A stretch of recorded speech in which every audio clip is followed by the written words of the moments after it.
Today is the day we've all been waiting for.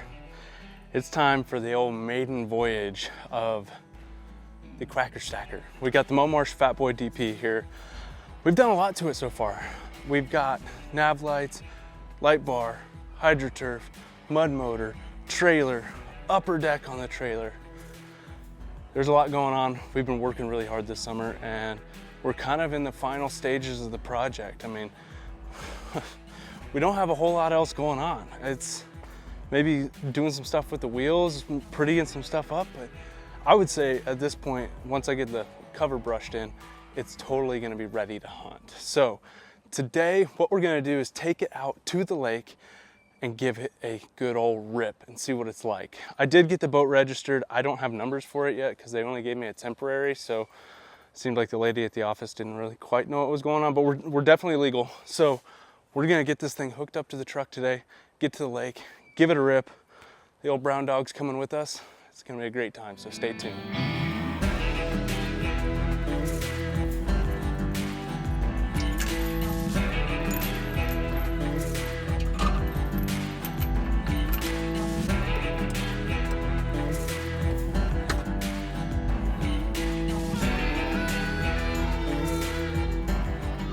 I know a lot of people are yelling at me saying don't transport it with the motor on there, but it doesn't really bounce around all that much.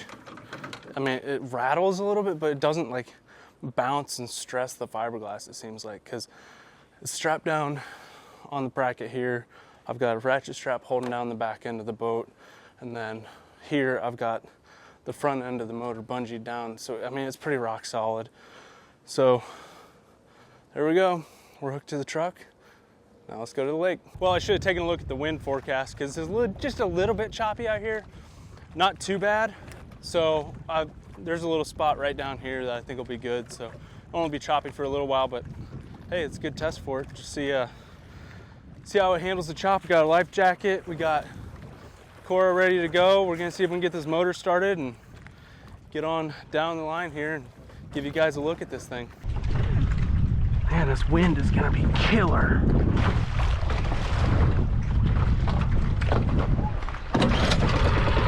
Ooh, first pull, look at that.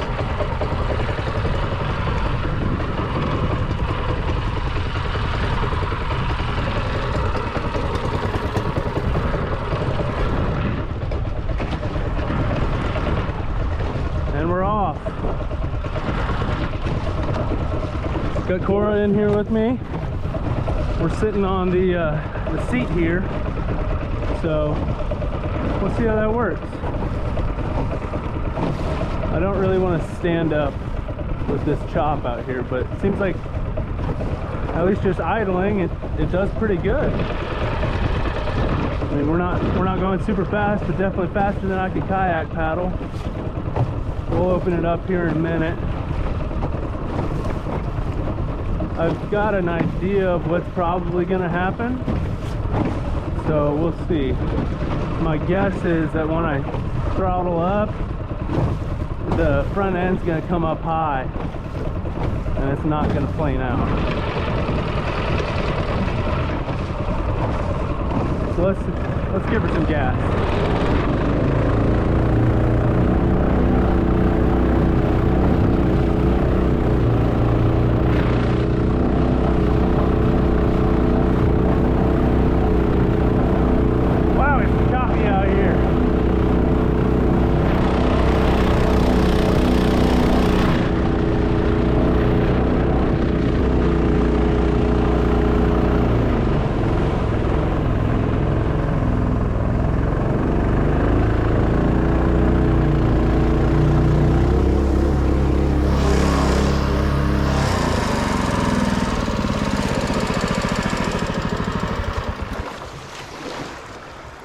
Well, that's about as shallow as we could go. I'm sure we could probably dig ourselves out of this. So here's kind of what I'm thinking. It works really good. I'm actually kind of impressed with it. It's not the fastest thing in the world by any means, but it handled that chop really well. I mean, it's not that choppy, but I mean, there were some little white caps out there. So, I mean, it wasn't calm water by any means.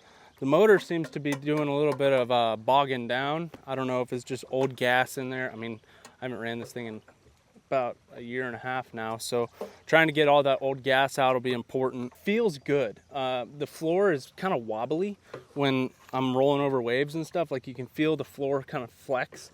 So standing up, I would want something to hold on to when I'm driving the boat, especially at full throttle. Idling around in some calm water, probably not that big a deal to stand up, but if there's any kind of chop or I'm going faster, I would definitely say that I need to have something to hold on to, or just sit down like I am right now.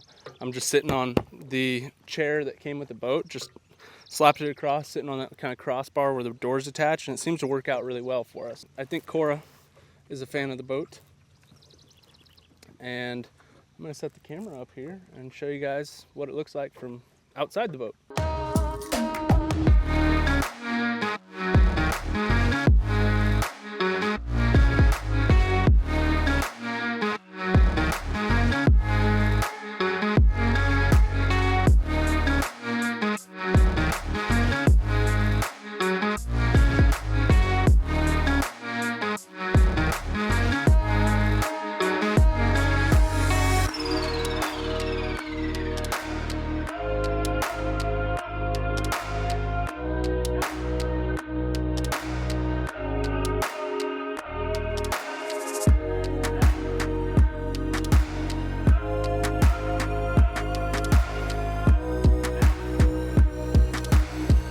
So here are my first impressions with this boat on the water. I don't really think that it's designed that great for open water situations. So, you know, it'll definitely work, but, you know, going across big expanses of water, you know, if it's calm, it's probably not a big deal, but if it starts getting a little choppy, I wouldn't really want to be out here in a boat like this, just simply because, I mean, it's just not really designed for that. It's designed for shallow water. It's designed for hunting marshes or just backwaters on a lake, things like that. So, you know, this boat does have its limitations, but I think as far as my needs are concerned, I think this fits it perfectly. Because if I do go hunt the big water, I'm gonna take the big boat. This boat, it's more designed for like backwater sloughs and marshes and things like that. So it's gonna work out perfect for that. It paddles great. The motor works pretty good. It doesn't feel like it's overpowered by any means. It doesn't handle chop like you would want to, especially if you're taking chop from the side. I did have some water come over into the boat, not much, but I did have some water come into the boat when I was kind of making a turn, and you know, that just kind of makes me think, you know, if it was choppier than this and whatnot, but it could have just been my own boat wake from turning back into it, so who knows. But there's plenty of space in this sucker, especially with the dog. I mean, Cora's not a big dog. Last time we weighed her, she was 46 pounds. So she's a little girl, and that's kind of why I wanted a dog like Cora, is for situations like this where I didn't have that big dog. I've got a small little one that'll fit in these little boats really well. But the seat here, I'm using just the chair that you use to lay out in the boat. Sit on that on top of the little crossbar where the doors attach, and then we'll have room for decoys and the dog and everything like that. I do want to try this with the transom flipped around, but to do that I'll need some wrenches to flip the bracket around on the mud motor, so that'll have to happen another day. But all in all, I mean, it's just a sweet little rig. It does ride high on the nose, but I think once it gets weighed down with some decoys in the front there, that'll go down. Even when I'm just idling, it runs really smooth all the way across the water. Nose doesn't ride up. So the light bar is probably not going to be used if I'm going full throttle, but if I'm just idling or paddling, that light bar is going to be fantastic. Let me know what you guys think down in the comments. How would you guys use this boat if you had it? It's a solid little rig. There's probably little things that I'm going to need to figure out with it to hunt with it, but we still got plenty of time throughout the summer, going into September and October, to get this set up, figured out. My dog is chewing on a stick over there. She's having a good grand old time. Oh, she's rolling in the stick.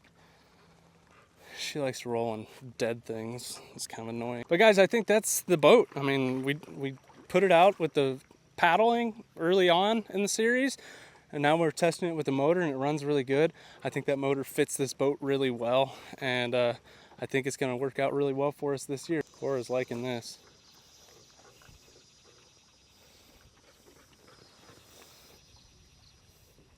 So if you guys enjoyed this video, make sure to leave me a thumbs up. And if you're not subscribed, make sure to hit that subscribe button. It means a heck of a lot when you guys do that. And I will catch you guys on the next one.